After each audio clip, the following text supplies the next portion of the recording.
Okay, so we're going to go into the energy calibrations now. Because when it comes to PvP, podcasting, work, or anything, you have to maintain your energy throughout all of it because you're going to start getting sluggish, your thoughts are going to slow down, you're not going to be able to complete certain tasks as fast or as efficiently as you can, and getting healthy or doing certain strategies will help with that in general. We're going to be going over briefly about intermittent fasting. We'll put a link into this. We'll put a link in the description for the main article that we're going off of, and we're talking about our experiences as well. The main thing we need people to keep in mind that we are not doctors. We're talking from our experience, and everyone's body is a little different. So you have to be careful with that.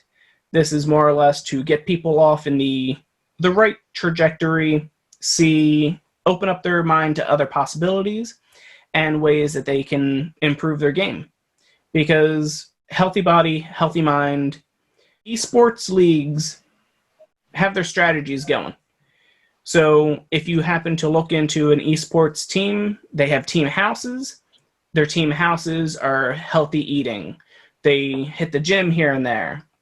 They're not only practicing and playing the game, they're actually practicing working out as a team as well, making sure that they actually stay healthy because mental processes are fueled by the body. Thus the point of eating. In means of the intermittent fasting, maybe we're eating too much. So, DJ Brad, what has your experience been? What's been your approach with your intermittent fasting? I just try to, just as a generality, I'm not counting, I'm not portioning, whatever. Just as a generality, to eat better and to only do so between the hours of noon and 8. That's been my. I kind of shift things if I'm like I'm real hungry at 11. I'll eat lunch at 11, but then I won't eat past 7. Or maybe like, hey, I didn't get eat until 1. I don't eat until 9. I just keep things to 8 hours. I generally try 2 normal meals, and I don't typically snack in between. I will every once in a while, but just being more conscious of what I'm eating and trying not to eat outside of that 8-hour window. I'm not doing too much beyond that, and just kind of using that as like a kickstart. Get into something to do with like flexibility and strength. Okay. So probably yoga, maybe some DDP yoga. That might be my go-to. Okay. Well, if you want, this is a bit of a plug. I had just finished the program. Okay. But the Onnit Program, okay. Onnit. Okay. It's $50, and they give you a really good program. Basically, it's a hour-long session.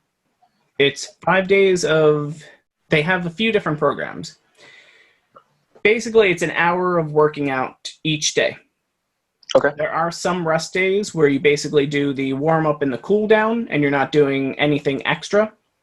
I did the body weight program, and I had decent results for not changing basically anything for my eating habits. I've just been using 1-Up's nutrition, various things, having a decent amount of branched chain amino acids when I have my G Fuel in the morning, and the occasional protein shake if I don't have enough protein throughout the day. But even with that, I wasn't monitoring it that heavily. Right. And the Onnit 6 program, it's basically a 6-week program, and they have different versions. So if you want to spend the extra money on the gear that they sell on their website, there's like a kettlebell one, a steel mace, a hydro core. Okay.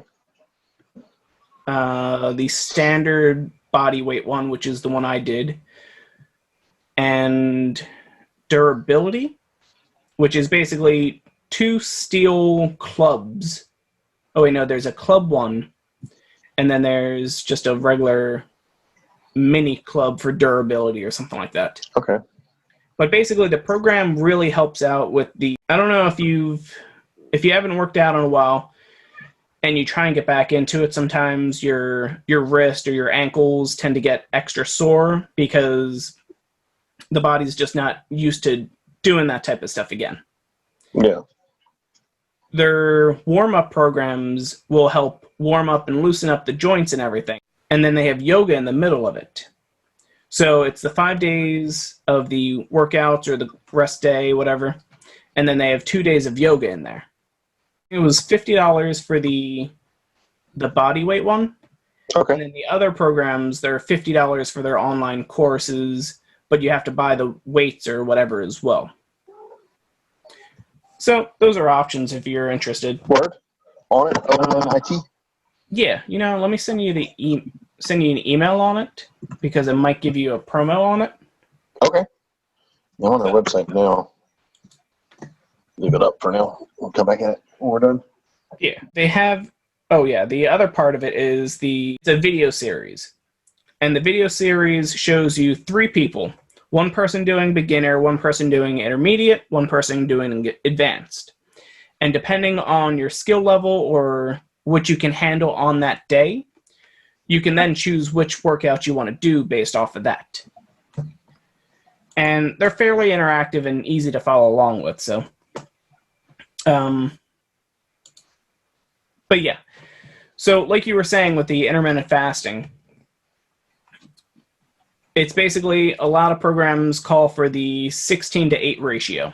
So 16 hours of fasting, 8 hours of eating, and those are the main time frames you want to go for. People just starting out, depending on how often you already eat, you may want to just start with something like a 20. Oh wait, no. Something like a 12 on, 12 off. So start doing 2 hours, don't eat 2 hours after you wake up, don't eat 2 hours before you go to sleep. That way you can then portion yourself off a certain way, and you'll start to see that you can be a little more efficient during those time frames. Because in my experience, any time that I eat right when I wake up, I just get sucked into whatever I'm doing. So I'll wake up, have my coffee, and then I'll get started with whatever I have to work on for the day, whether it's prepping for the podcast or working out, hitting the gym, doing a few chores around the house.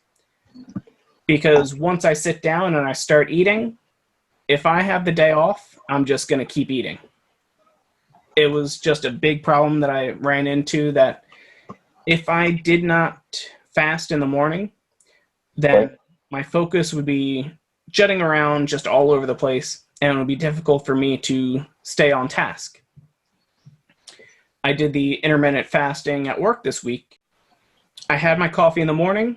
I got my things all squared away, straight out, and I was able to finish everything, have enough focus, have enough attention to take care of all the tasks at hand before I even considered going on break for myself. Which, Gotcha. With Wawa, when it comes to breaks, they're kind of few and far between because things just get so busy, and when it's time for everyone else's lunch, you should already be done having your lunch. So that's why the intermittent fasting typically didn't work for me at Wawa. Right, I got you. Still tried to keep to the 16-to-8 ratio almost. So I may have gone on break maybe 10 or 11 o'clock, something like that. Okay. But I was still able to get everything done in the allotted time and not even hungry because just so focused on what I needed to do. People that may have a standard lunchtime just skip breakfast. There's some people that will even do a 24-hour fast, but it really depends on how used to things you are.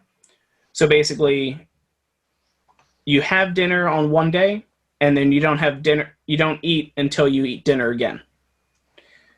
Which a lot of people say that when it comes to hunger and everything, it varies on what you're used to. So 24 hours is doable for some people. Yeah, I mean, I can do it. It's not. A new game? Yeah, well, I think we all could do it. That, with enough distractions, gamers can do anything. This is true, including game themselves to death. Yeah. The article we have here from Healthline, which it does quote many scientific studies in there that have been peer-reviewed as well. So, yeah, it actually works. Intermittent fasting. A lot of the health benefits that they talk about on here is weight loss, insulin resistance, inflammation, heart health, cancer, brain health, anti-aging. So some of the side effects and safety things that you may want to keep an eye out for are hunger is typically the main side effect of intermittent fasting. You may feel weak and your brain may not perform as well as you're used to. And this is really only temporary until you adapt to the new meal schedule. If you have a medical condition, I think a mosquito got me again. The Red Cross has been calling me at weird times of the day as well. I feel like they're probably listening every time I'm talking about a mosquito, and they're like, that must mean he's ready to donate again, huh? If the mosquitoes have to get him. His blood's good, Jim. If you have a medical condition, consult your doctor. And especially if you have diabetes, if you have diabetes, have problems with blood sugar regulation, low blood pressure, take medication, if you're underweight, have a history of eating disorders, if you're a woman who is trying to conceive, a woman with a history of anemia? Oh, anemia. Okay, yeah. They have iron. They have an anemia. There's an M at the start. It feels weird. I don't know. If you're pregnant or breastfeeding, the usual stuff. I just think they spelled it wrong. Yeah. I just looked it up. It's anemia. I knew it. I was like, I don't think there's an M in the beginning of that. Yeah. Thank you. I'm the same way. I had to usually think of the pronunciations, but if you screwed up your, I will try to say what you wrote. Mm-hmm. So yeah, the frequently asked questions: can you drink liquids during the fast? Yeah, gotta stay hydrated. Water. Yeah, I think the things you can drink, for sure, water. That's not an issue, and I think black coffee and unsweet hot tea is fine. The nonsense. I think you can actually use lemon to sweeten. Or not to sweeten, but to flavor. But again, for sure water. Pretty sure black coffee and untouched tea is okay. So they recommend not adding sugar to your coffee. Basically, they want a non-caloric beverage because your body may try and tell you to drink more, have another cup because it's trying to get those calories back. Right. I think too. You're trying to keep your metabolism from rocking. You want to go in that short 8-hour period rather than the entire time. So, and if you introduce anything like a snack or a drink with a sweet, sugar in it or whatever, it starts your metabolism going, and it ruins the whole concept of fasting to try to lose weight. Yeah. So, pretty sure. I don't know. Oh no, yeah, that's right. Yeah. The other one is it unhealthy to skip breakfast? Okay, they say, no. The problem is that most stereotypical breakfast skippers have unhealthy lifestyles. If you make sure to eat healthy food for the rest of the day, then the practice is perfectly healthy. Yeah. True, yes. Yeah, because honestly, breakfast is a lot of protein, but a lot of fat and a lot of grease and a lot of breakfast items. Yeah. And if you're just doing like a quick breakfast, it's real high in sugar. Cereals, pastries, that kind of stuff. Yep. I work at Wawa, I know. Can you take supplements while fasting? Yes. The thing to keep in mind with certain vitamins, though, is that some of them work better when you have a fat in your diet. So certain vitamins will be immediately excreted through your urine if you don't have anything that the vitamin can latch onto and then get slowly absorbed with that fat. Right. You need that piggyback. Yep. Yeah.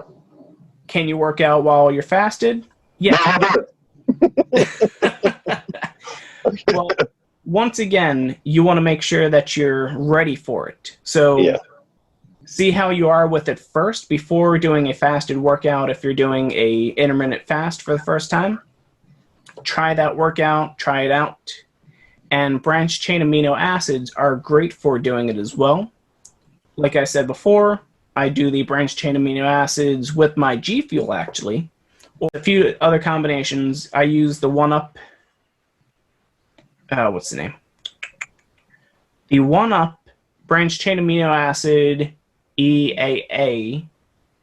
And they also have a supplement in there for joint health as well.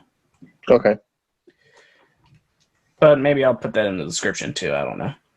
We don't get any kickbacks from them, but maybe one day. Will fasting cause muscle loss? All weight loss methods can cause muscle loss. Yes, which is why it's important to lift weights and keep your protein intake high. One study showed that intermittent fasting causes less muscle loss than regular calorie restriction.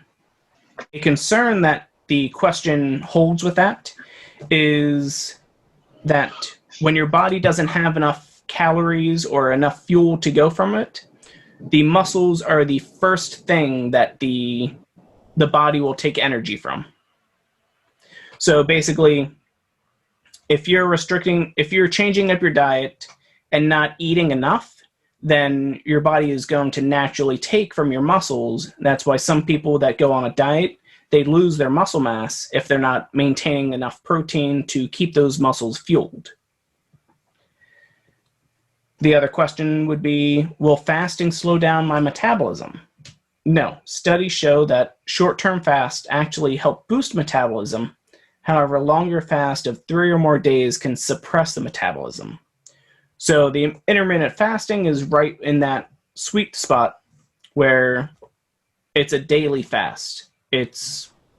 You're still eating throughout the day, so it's going to help out your metabolism a bit. Yeah. Should kids fast? No, they're fast enough. Yeah, kids need as much fuel and energy as they can take, so yeah. What else is there? Yeah, I think that's basically it.